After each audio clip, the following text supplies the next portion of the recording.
guys, and welcome back. I feel like it was requested a lot in a bunch of different videos. A lot of you guys were asking for a video on my all-time favorite books. I love to read. Books have always been a big part of my life, so I don't know, I was kind of happy a lot of you wanted to see this video because I really want to film it for you. I also have the hockey game on right now. The Canucks are playing, so if I'm looking that direction, it's because the Canucks are playing and I might get a little distracted. Anyway, I hope you guys enjoy this video. Hope you've been enjoying the series so far, and let's just go ahead and get started. So I do have like a lot of favorite books. I'm the type of person actually that just has so many favorites of everything. I always have multiple favorites. Like I can never choose just one or even just three. It's always a bunch of favorites. So I do have a whole bunch of books to talk about. This is my pile of books. It's very huge. I kind of pick the same type of books. Like I've noticed this as I've grown up. I've always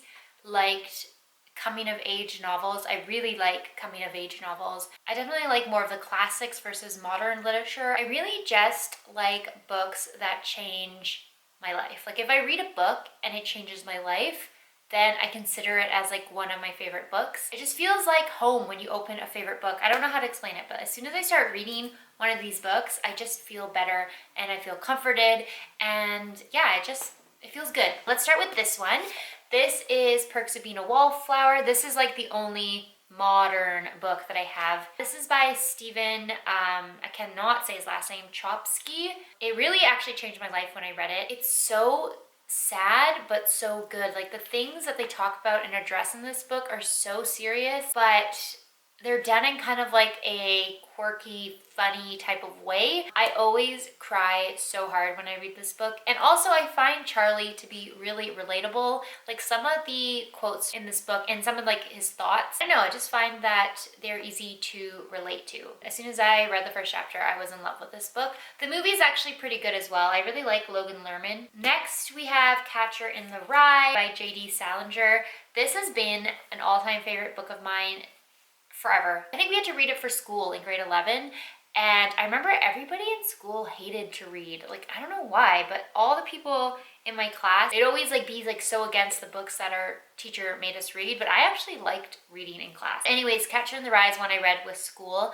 It's a classic. You definitely have to read it if you haven't yet. It's actually kind of like Perks of Being a Wallflower, I guess. It is another coming of age novel. Holden is the lead character in this one. And again, I feel like he's very relatable in certain ways. He is really weird. He does a lot of sketchy things in this novel, but he is relatable in a way, like when you were growing up and you really didn't know what you were doing and you were really, really lost. I feel like things that he was thinking were the same things that like I was thinking when I was going through that. Oh, I love this book so much. Actually, my friend gave it to me and it has such a cute little, like, I love it when people write things in books, like when they give them to you. Top 5 for sure. Love Catcher in the Rye. So one book that I don't have in front of me, but it is my all-time favorite. Like this is my favorite book of all time. And it's called A Separate Peace. I feel like I have talked about it on my channel before. It is by, he's British and his name is John Knowles. I could be wrong. He could be American. I'm not sure. But it is another coming of age novel. It has 2 main characters in it called Jean and Finney. It was another book that I read in class and I remember a lot of people hating on it. I remember them not liking it, but I loved that book so much. The moment I read it, I don't know, I just fell in love with the characters. I fell in love with the writing. It has really beautiful writing in it. Some of the lines from that book are just so good. I have to like reread them. Like when I'm reading through A Separate Peace, I always like reread paragraphs and reread sentences because the writing is so nice. Like the way John Knowles like forms his sentences is beautiful. It's really a piece of art, and it was a book that changed my life. I remember like when I read it, I just felt totally different by the time I got through the book. If I could only take one book with me on a desert island, I would take that book. You know what? I want to go through all my like coming of age novels because A Separate Peace was also coming of age, I feel like. So I'll go through those first. This one's huge. It is David Copperfield by Charles Dickens. I actually don't really like Charles Dickens. Like I don't like really any of his books. A Tale of Two Cities is not bad. That one I don't mind. But definitely the only one I really like is David Copperfield. This is so good, you guys. I love, love, love this book. It is a little long-winded because, of course, like Charles Dickens is a long-winded writer. You could probably skip whole chapters in this book and still understand it. It's very descriptive. Like, I think he got paid by the word, so he wrote a lot. But this is a book that takes you through the entire life of this one kid. It brings you through all the hardships, everything he went through. It's a really touching story. It's one of those like heartfelt stories. The other thing is, I feel like it was Charles Dickens's favorite. Like, I think David Copperfield as a character was his favorite character. I think I read that somewhere, and that's why like it's kind of like his golden boy book. Like, he loved David Copperfield. I don't want to really spoil the book, but just it has like a happy ending. And David doesn't have to go through as many like hardships as Oliver Twist or Pip from Great Expectations. I want to talk about To Kill a Mockingbird. This is another one that is definitely like top 5 for me. I love To Kill a Mockingbird specifically for one reason, and it's Atticus Finch. Atticus Finch is probably after Finney from A Separate Piece. Atticus Finch is like my favorite literary character. He is such a good person. Like, I wish there were more Atticus Finches around. I love him so much that I want to name my kid, if I ever have one, Atticus. Anyways, it's a really, really good book. It's not hard to read. It's actually quite easy to read. It's life-changing for sure. Like, it definitely changes the way you think about the world. I get that warm fuzzy feeling for sure when I open this. If I could like take characters out of books and into the real, like into our world, I would take Atticus and Finney from A Separate Piece. Those are kind of most of my, oh, I have one more that's like, I guess, male. Like, these books that I've just shown you are all kind of like male leads and male protagonists. This one actually is the last one I have to share that's like a male protagonist. This is The Great Gatsby. The Great Gatsby, I don't know why I couldn't say that, by F. Scott Fitzgerald. I really, really like it. It's one of those books that's just so beautifully written. Every time I read it, I just want to read it again. I feel like for all of these books, like I wish I could experience reading them again for the first time, because they actually like changed the way I thought about the world. A little bit of each book changed my life in a little way. So I really wish I could experience reading The Great Gatsby again for the first time. If you haven't read Great Gatsby, I don't know what you are waiting for. Read it. It is really good. Okay, now we're going into like the female protagonist. Not feminist, but just like those books that are strong female leads. One more that I don't have in front of me, and it's top 5, is Anna Karenina. I love Anna Karenina, but I actually don't like it for Anna. Like, I like it because of another character whose name is Levin. Everything in that book is just so good. Like, every character is so well written and well thought out. Like, Leo Tolstoy really did a good job developing these characters. And Levin, his character is so, like, I related to him so much. Like, the way he thought things through and just his general thoughts and views about the world, I like related to him so much. And it was a really weird feeling because then just last year I took that like Myers-Briggs personality test, and then my personality type was mediator. Like, I think it's INFP, and then it shows you at the bottom like other people in real life or in movies or in novels who have the same personality type. And Levin was also a mediator. So then I just knew, I'm like, this is why, like, we have the same personality. We are basically the same person. So that's the reason why I love Anna Karenina. Characters in it are amazing, especially Levin. Obviously, I have a soft spot for him. So now, female leads. First one is Madame Bovary by Gustave Flaubert. It is really good, but it is really, like, I don't know, like depressing in a way. It's like very somber. Like, it's not a cheerful, feel-good type of book. The reason it's one of my favorites is actually because of the writing style.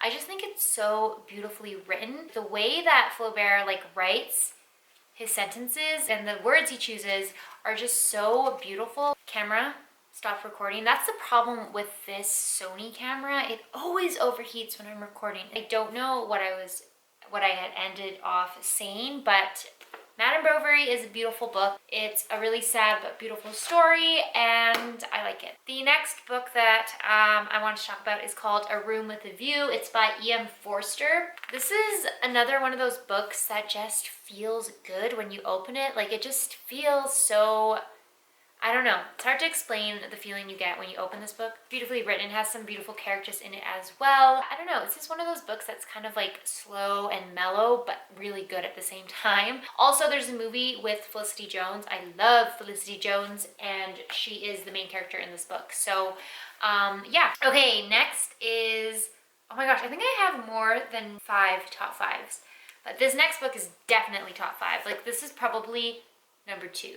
This is Wuthering Heights by Emily Bronte. I always get confused which Bronte sister it is, but it's Emily Bronte. Oh my gosh, this book is so good. I can't get over how good this book is. It's not just the story or the characters that makes it so good. It's just the whole book, like everything about this book, the way it's written, the way it develops and travels through the story, it's just so good. I feel like everyone thinks it's a love story when they read it. And yeah, it is a love story, but instead of like being like a love story that you want in your life, it's a type of love that you don't want. I don't know, that's kind of how I interpret it. I don't like Catherine at all. Like, she's my least favorite character in literature. I just don't like anything about her. Heathcliff is also not great. The characters in this book that I love are Linton, like Edgar Linton, and also Catherine Linton, and there is a character called Hareton that I really like as well. If I could take 2 books with me on a desert island, I would take Wuthering Heights and A Separate Peace. And I also love the movie that has Tom Hardy in it and what's her face? Charlotte Riley. The last 3 books are actually all Jane Austen. I love Jane Austen. I've liked Jane Austen for a very, very long time. The first one I read was Pride and Prejudice, obviously. I feel like that's the first one everyone reads, but I read it when I was like in grade 7, and I didn't really get it until we watched the movie with Colin Firth. But my favorite Austens are actually not Pride and Prejudice. I don't like it as a story, and I don't even really like Elizabeth Darcy that much, which is weird. Elizabeth Darcy, oh my god, why did I call her that? Elizabeth Bennet. I don't really like her that much, but these are my favorites. So I'm gonna start off with Emma, because Emma was like my original favorite. I love Emma so much, not just because I feel like I can relate to Emma the most out of all of the Austen heroines. Emma is the one I feel like I'm the most similar to. Not only because of that, it's also because of Knightley, who's my favorite Austen man. I would marry Knightley. Out of all the Austen men, yes.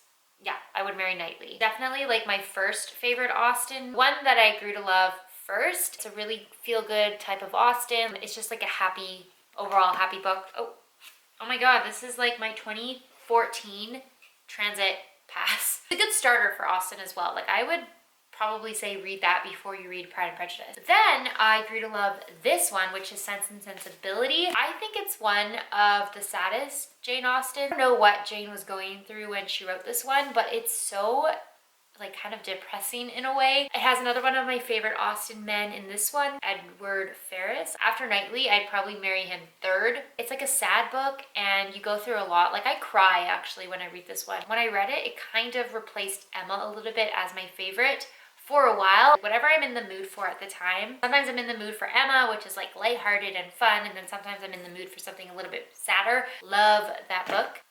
And last book, I'm pretty sure very last book that I have to talk about is Persuasion, which is the most recent Austen that I've read. I actually think I read it for the first time last year, so it's really, really recent to me. I don't know why I waited so long to read this book. It's so good. Like, I think now that I'm a little bit older, like, I went through the phases. Like, when I was younger, I liked Emma, and when I got older, I kind of like Sense and Sensibility a lot, and now as I am right now, Persuasion I think is my favorite Austen. It's the stuff that Anne Elliot, the heroine in this one, goes through, and like the amount of suffering she has to go through to get to where she needs to be at the end is so sad. Like, her life is just one of the saddest stories, and she's just such a good person. She has so much endurance that you kind of want to be like her. It's a little weird, like, you don't really want to be like Emma. I mean, I feel like I am like Emma in a lot of ways, but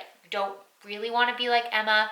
And you kind of want to be both a mix of Eleanor and Marianne from Sense and Sensibility, but you do kind of want to be like Anne a little bit. Like, not all the time. Just respect her for her personality and her endurance and her integrity, I guess. She's a really good character. Austen man in this book is Wentworth, who's my number 2. We have Knightley, then we have Wentworth, and then we have Edward Ferrars. I love Captain Wentworth. Also, there's a movie with Sally Hawkins in it, and the Wentworth in that movie, like the actor, I don't know who he is, but this is such a good book, and I do feel like I had to grow up a little bit to appreciate this one, so I'm kind of glad I took the route I did with reading the Austens, and I ended up with Persuasion as my last one and my favorite. So that is all of the books that I have to talk about today. My top 5 are from like 1 to 5 is A Separate Piece, and number 2 is Wuthering Heights, and then I'd say 3 is Anna Karenina. To Kill a Mockingbird is probably 4, and then I think Catcher in the Rye is up there as well. I think Catcher in the Rye beats To Kill a Mockingbird. Also, I didn't leave space for the Austens, but I like all of them. So top 8 with all the Austens that I just talked about. But yeah, those are my favorite books. I hope that gave you guys some suggestions if you're looking for good books to read this holiday season. I mean, it's a very specific genre, so I feel like if you don't like these types of books, this video was pointless. And of course, the list keeps growing as I read new books. Like some honorable mentions are The Bell Jar, which I read pretty recently, and The Joy Luck Club. Those 2 are really good books as well. Also, I love the Harry Potters. That sums up this video. I'm sorry that I was watching hockey through a lot of it. It's just very distracting, and I didn't want to turn it off because I'm paying $30 a month to be able to watch the Canucks play hockey, which is a lot of money, so I have to watch every single game. Thank you guys, as always, for watching. I hope you enjoyed this video. I hope you have been enjoying the 12 days of Christmas. Don't forget to follow me on Instagram and Twitter. Please subscribe if you would like to see more videos, and I guess I will see you in tomorrow's video.